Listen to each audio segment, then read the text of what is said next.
Hey everyone, it's Ben Hardy here, and in today's video we'll be talking about what's going to happen with the car market now that we are officially in a recession. Before we get into the video though, as always, if you want to save time and money the next time you purchase a car, link to my car buying guide in the description down below. Let's dive right into it.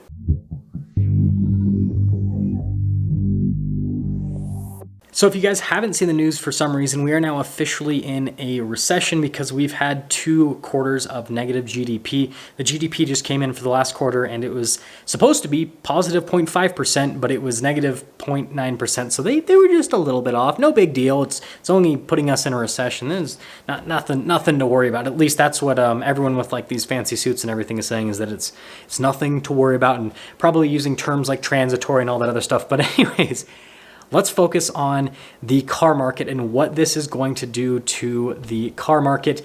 And spoiler alert, it has already been doing stuff to the car market. And so the general trend that I've been talking about over the last little bit is just going to continue. And if you guys are wondering what that general trend is, it is this slow decline in car values from month to month on an averaged out basis, but there are some exceptions. And so let's just kind of dive into the different car categories and just go over all this. So first off, we're gonna start with the most exciting group of cars, and that is cars that are completely unaffordable to pretty much all of us. And those are like, hypercars and supercars and all of that.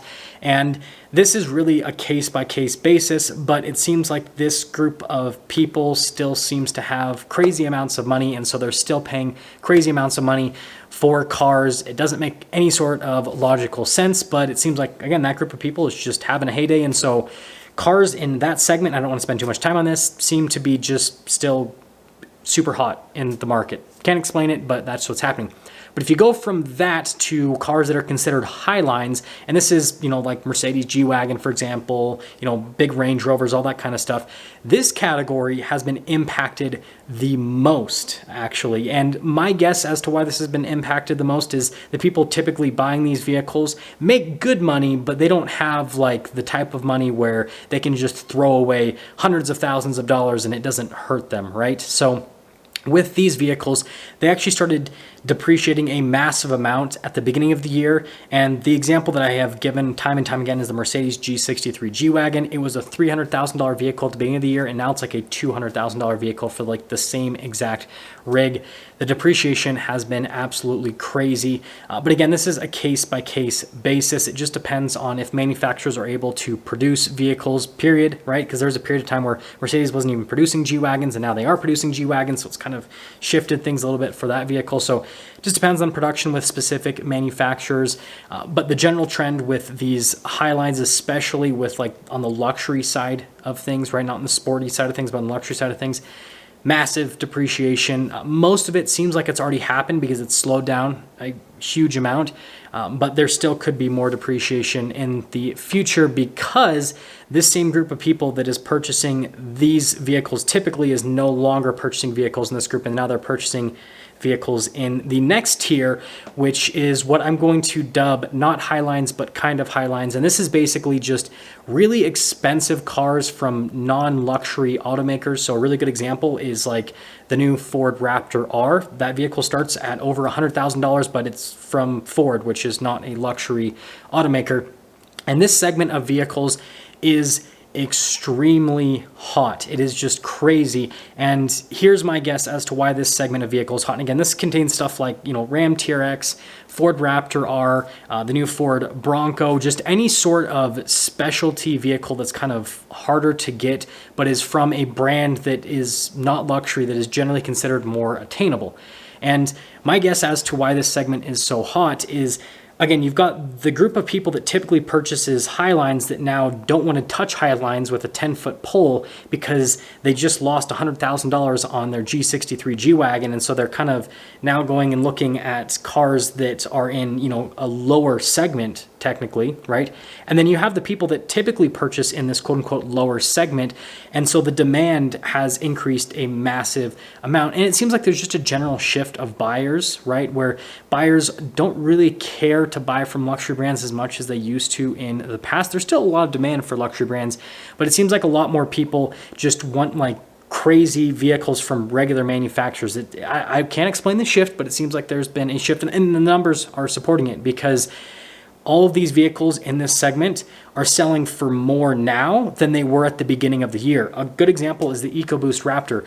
When I picked up my Gen 3 Raptor, I was able to get a really good deal on the truck because there wasn't a lot of demand for the truck when it was initially released.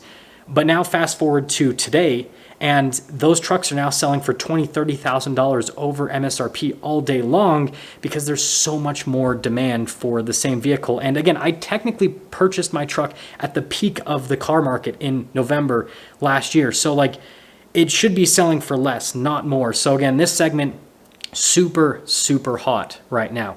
Now, the next segment down below this is the general, like, affordable cars. So this is now I have to kind of like raise up the price point because of inflation, is like $60,000 and less. And this segment is also pretty hot, again, depending on the brand, depending on the car. Certain brands have cooled down quite a bit because they've actually been able to produce enough cars to slightly meet demand.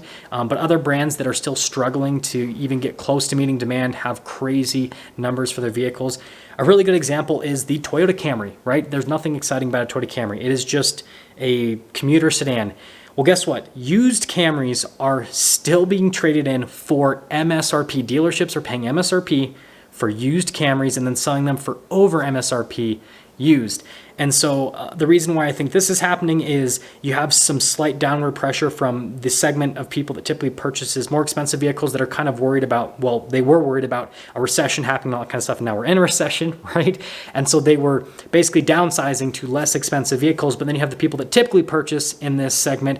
And so again, you basically have this like effect of like downward pressure where people that typically purchase more expensive vehicles are now purchasing vehicles in a technically lower expense category due to the fact that, well, they have less buying power because of inflation, and also they don't want to be stuck with the more expensive vehicle because they're worried about, you know, what's going to happen with the economy in the future. Now we are going to get into the quote unquote speculation section, basically what I think is going to happen long term. And this is based off of my research into the topic and also all of the people that I have talked to over the course of the last year that basically know way too much about the automotive industry, but I love geeking out about this stuff with them. So anyways, what I think is going to happen with used car values is they are pretty much just going to stay flat. There is going to be month-to-month fluctuations where maybe they'll go up by 1% or maybe they'll go down by 1% from one month to the next. But I don't foresee a crash in values with used cars because, again, demand is still not being met. And then the other reason why I don't see used car values crashing is because every single manufacturer has increased the base MSRP on all of their vehicles by a massive amount over the last few months. And so what this means now is that it is more expensive now to buy a lot of these new cars. That wasn't the case last year. The case last year was that used cars were more expensive than new cars. But now it's kind of flip-flopped where it's somewhat more normal. And so because demand is high and because new car values are now higher than they were before, I don't foresee used car values going down because, like I said, with most cars now, you can now buy the used version of that vehicle for less than what the new version costs because of the MSRP increase.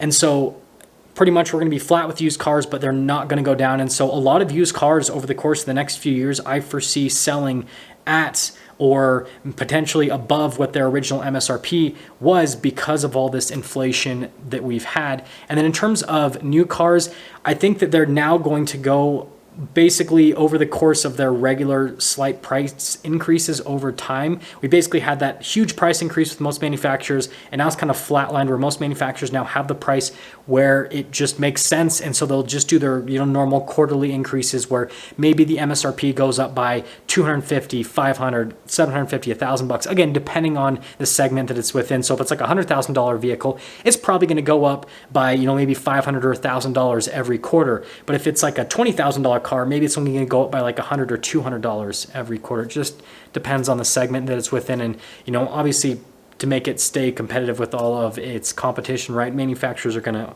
to, jostle things out and figure things out. So what this means for you as a buyer is if you're in the market for a used car right now, I wouldn't say that it's like the best time in the world to purchase a used car, but you're probably not going to experience a massive amount of depreciation again. Probably, this is just based on the research I've done, because used car values are just I wouldn't say overinflated. They have inflated to a certain amount, and I don't foresee them going down because demand is not going down. Now, if you're in the market for a new car, I have some better news for you. I guess that's the good news in this video. And that is the fact that if you can get that car at MSRP or below MSRP with most manufacturers, then you're not going to experience the normal depreciation that typically buyers of new cars experience. Because again, there's still so much demand for these cars, even though we're in a recession. And so the values with newer cars that are being sold are still sky high. And so we're still going to be in a market where you can basically drive cars for essentially free over the next little bit. I do think that this is slowly going to even out over the next like 2 to 3 to 4 years, but this isn't going to be like, everyone thinks that there's going to be like a cliff. It's not going to be a cliff. It's just going to be this slow incremental decline where basically new car prices increase enough and then demand finally slowly gets met to where the values start to look a little bit more normalized. But the more I research into it, the less I see that truly happening. I think that we've kind of passed that point, and I think that we're getting to the point where, because of newer cars being more reliable than ever, and because of how complicated it is to produce these vehicles, and the fact that manufacturers are making actually a lot of money per car right now. I know that you might hear a lot of complaints from manufacturers because they are having production issues, but guess what? Manufacturers don't have to discount their product at all right now. Like, that hasn't happened in such a long time. And so per car, right, even though manufacturers aren't producing as many vehicles, they're making an absolute killing because there's no rebates. I mean, like, look at like Ram, for example. They were discounting trucks before the pandemic, like $15,000 off of MSRP. Now they don't have to discount them whatsoever off of MSRP. Like, it's, yeah, just completely different market. But anyways, that's what I see happening. Let me know what you guys think is going to happen in the future. And with that being said, I'll see all of you in the next video.